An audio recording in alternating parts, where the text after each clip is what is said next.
这个礼包会送吗？就剩回最后这一箱了是吧？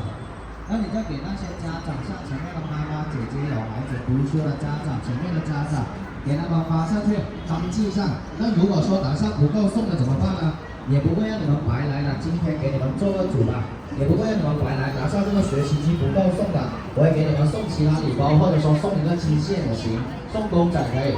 那这个机械是干什么用的？比方说是小度学英语很好的啊，你们下单之后拿回去放在床头就行了。你把它打开，打开以后你就喊它的名字，小度来给我唱一首歌。然后呢，它在这里连接网络，只要输进去你的 WiFi 密码，它的上你按着它对它说话，你再放在床头那里，你的小孩子英语肯定很好的啊。你看它的声音很大呢。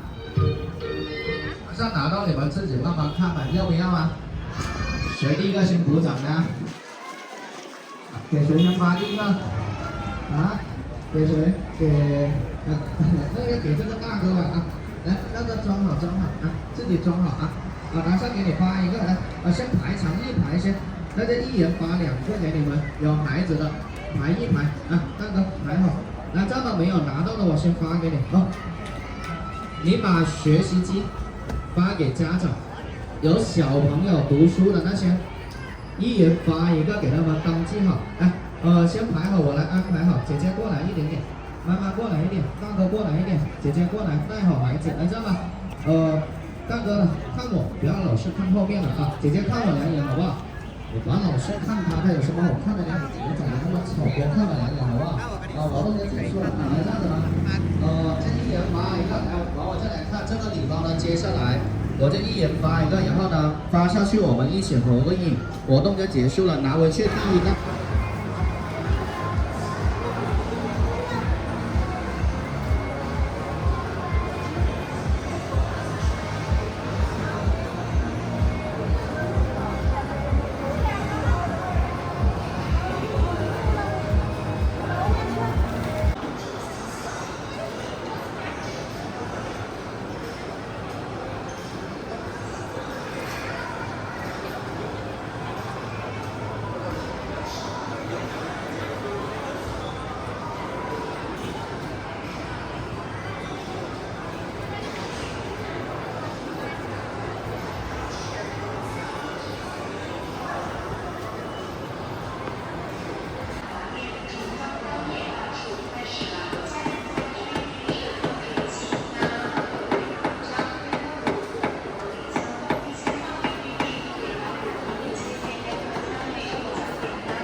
你真的说的吗？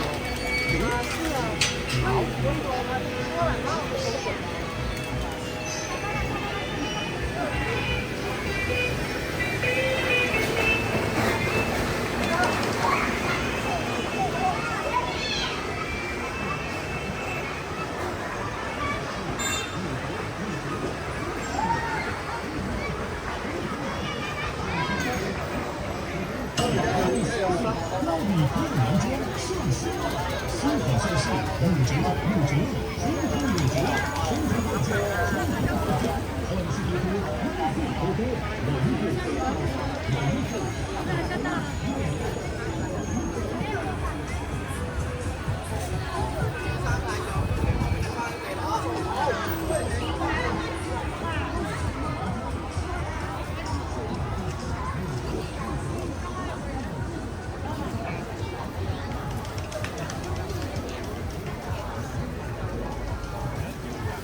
还往哪走啊？还没买完。哎呀妈呀！